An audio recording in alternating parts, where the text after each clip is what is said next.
All right, what's up, everybody? Just let this play in the background, right? But I was asked about my workflow, right, by a subscriber, right? And I haven't forgot. I'm gonna do the video showing how to use simultaneous play, or how I might incorporate it. But um, they the question was brought up about my workflow, right? Number one, I work in standalone. What does that mean? I mean, I work dollars, okay? I had mentioned it in the video, my top 5 reasons why I got the Force and the MPC.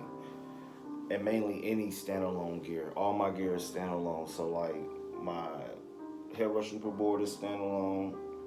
My Launchpad Pro Mark 3 is standalone. The MPC Live 2 is standalone.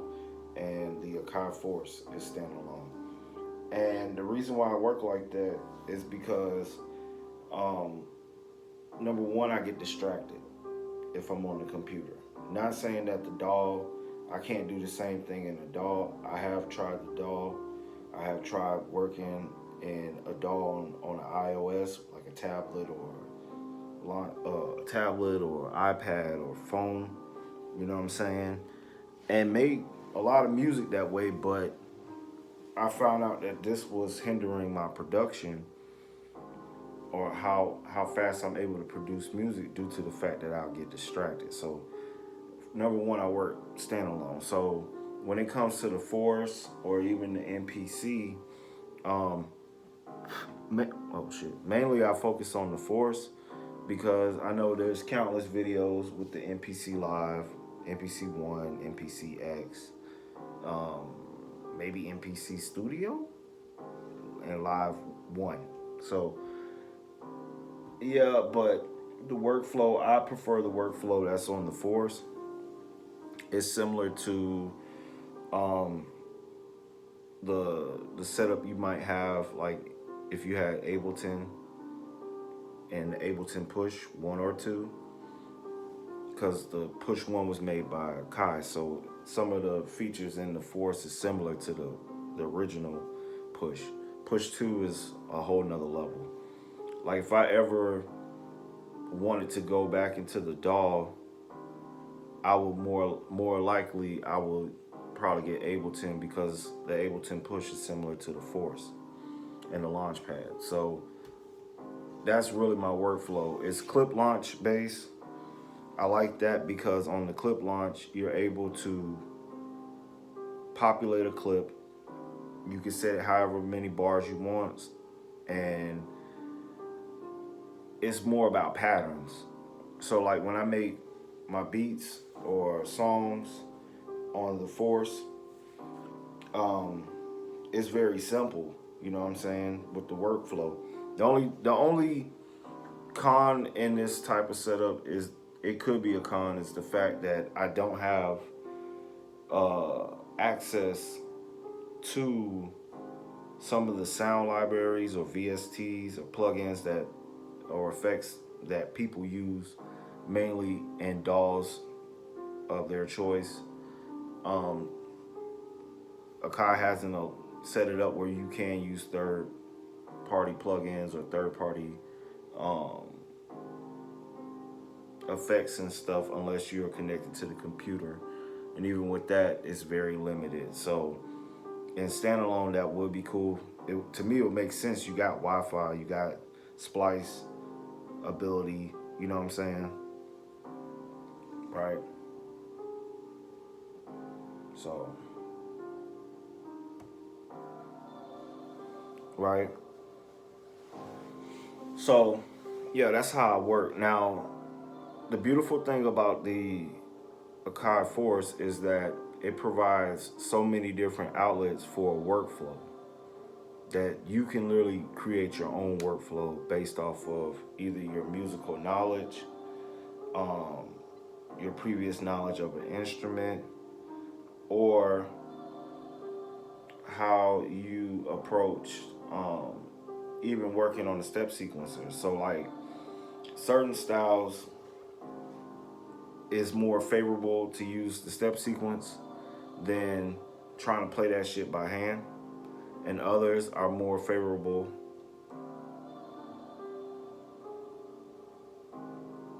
um more excuse me, some genres it might favor more of a different workflow. So my workflow is very versatile.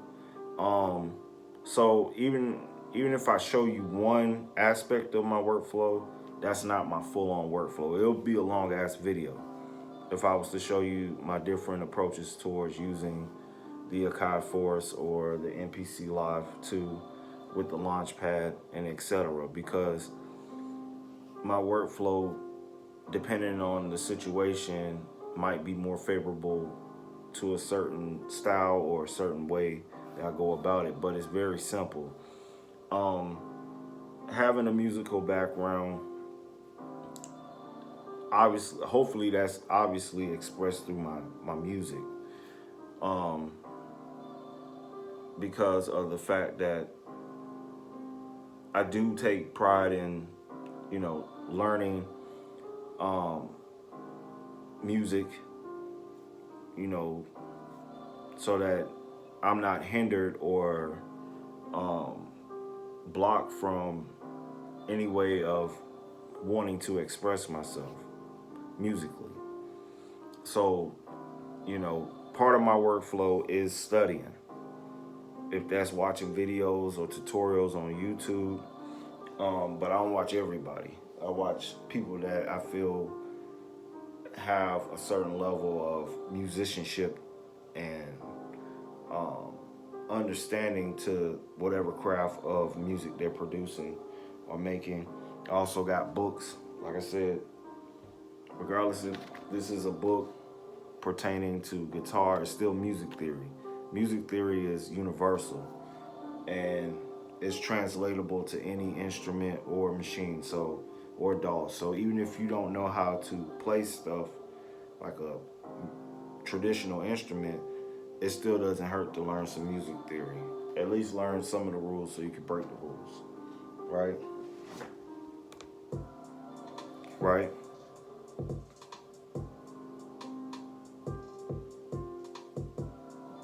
So that's what I strive to do, is constantly improve. Um,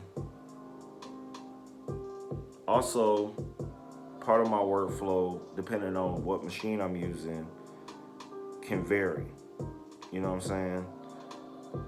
And I also think having this device as a sole instrument, it forces me to learn it as it is.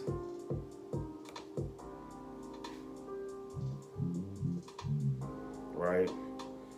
So like right now, I'm getting into drill when before I was doing down tempo lo-fi type stuff, which helps because this helps me to bring a certain type of vibe or atmosphere or color to drill music that others might not have thought they can bring. Right? Is it a challenge? Hell yeah. Because this machine wasn't targeted for hip hop or, those styles of genres, but you could do anything on it if you just know how to work it. So, right? So, what I like to do is just basically lock in, right? And do it. So if we talking about workflow, right? I make it simple, right? So if you load up the Akai Force, right? It's just like Ableton, except Ableton you get like 2 MIDI tracks and 2 audio tracks in an empty project. Well, on the Force you get a plug-in and an audio track, right? Now maybe they have it set up this way so that a person could start to sample from the internal sounds to create a kit or loops that they want to chop up and flip. You know what I'm saying? However, um, but what I do if I'm starting out a project, the first plug-in track or the plug-in track that be in the empty project, that's typically is going to be my chords, which is what you're hearing. I got it on halftime. That's why it sound like this, because the speed is drills 140. Um, then I already created a drum track with sounds that I had already sound designed that I want to use every time that I make a beat. So that'd be like my kick. I use a rim shot or a stick and a hi-hat, right? Any of the vocal stuff that I add in there like this, that's from what is it, trap soul and R&B expansion. Beautiful. I love it. Just helps with the vibe, or I just pick one of the vocals loops from whatever pack I have or internal and just flip it, tune it, everything to the right key. And then I just make patterns and I make variations in the patterns. And then I just create my different scenes and then I record that straight to the arranger. But yeah, that's my workflow. It's pretty simple. But yeah, my workflow is like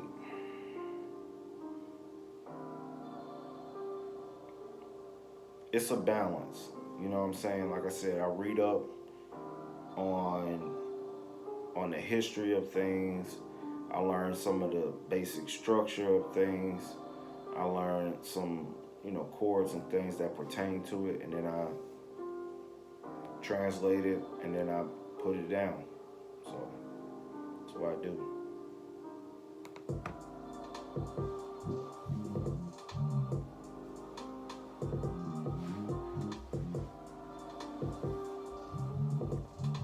That's my workflow. I think I might do a video step by step. I'm gonna break it up so people can digest it pertaining to using the Akai Force for drill or any beat, and kind of break it down that way. Because if I sit here and I just do it, you're gonna be like, oh wow, I can't do that. You can. It's pretty simple. So yeah, that's my workflow. I keep everything pretty simple so that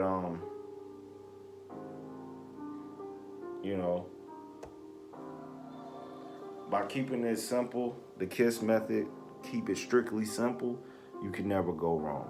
You know what I'm saying? Learn the basics, the foundation of whatever genre you're doing. Learn what type of keys they play in.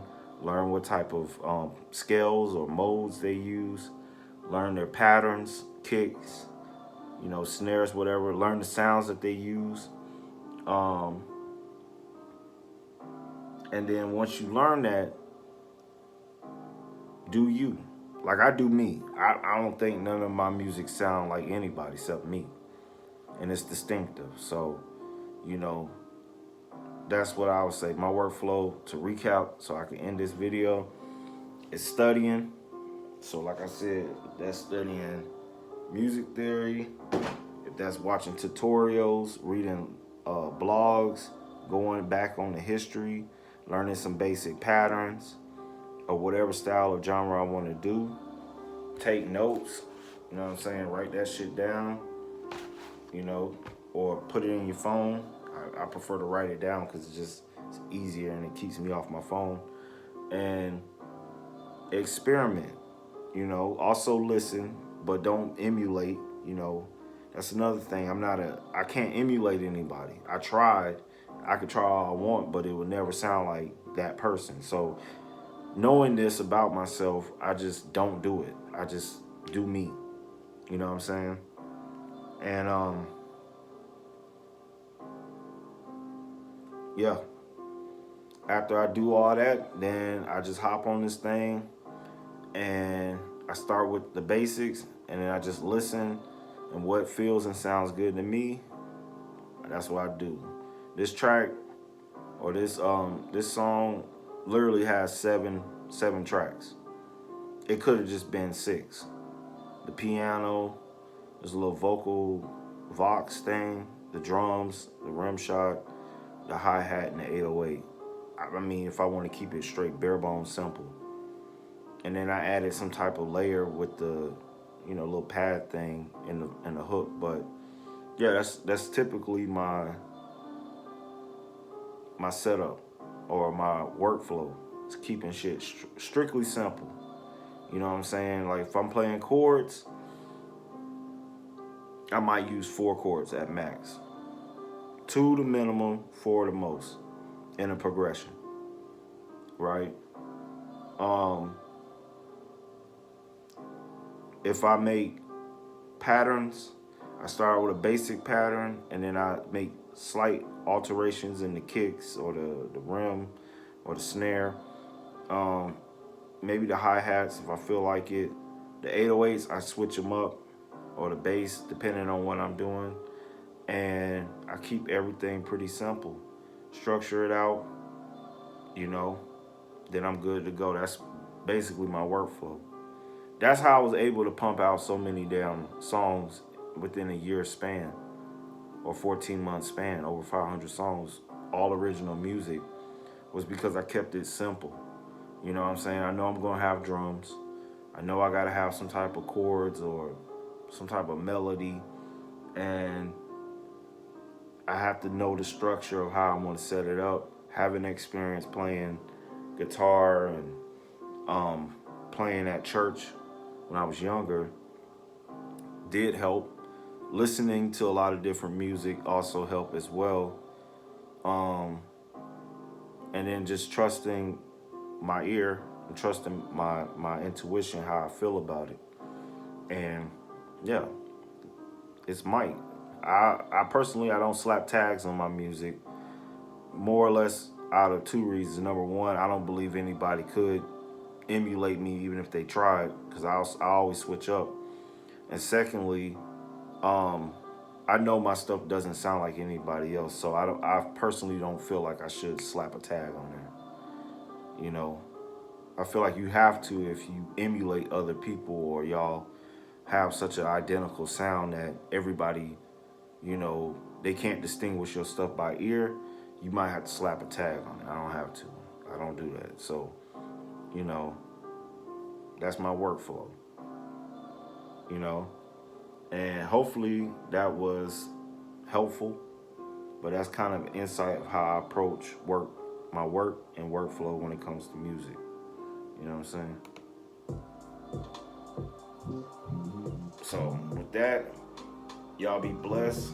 It's Mike Venus, right? And y'all keep making music. Hey, subscribe, like my stuff. You know what I'm saying? Follow me on streaming services. I'm gonna be putting out a project soon. Just, getting everything up to speed. And once I get it ready to go, I'm gonna put it out there. I'm gonna let y'all know so you can go get it, And with that, y'all be blessed. Mike loves you. Y'all be safe. Mike out.